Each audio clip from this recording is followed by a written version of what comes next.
It's a month since the horrific death of his wife, and Praveen Halappanavar has the look of a man who wakes up in the morning thinking none of it can be real.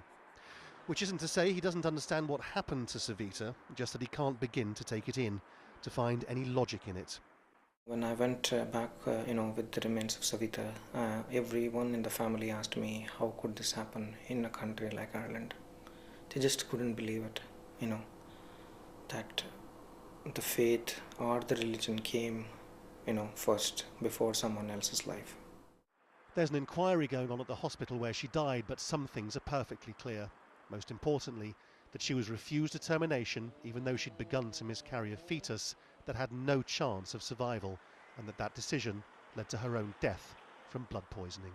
20 years ago, the Supreme Court in this country ruled that a woman could have an abortion if the fact of being pregnant was a danger to her life, and yet for 20 years, politicians in this country refused to legislate. That failure appears to have created the conditions which caused Savita Halappanavar's death at this hospital. Legislating could have saved her life. Friday also marked the deadline for the Irish government to respond to a demand from the European Court of Human Rights that Ireland respect some abortion rights. Savita's many supporters turned that into a test of whether politicians truly understood how important her case was. It appears they may have made some progress.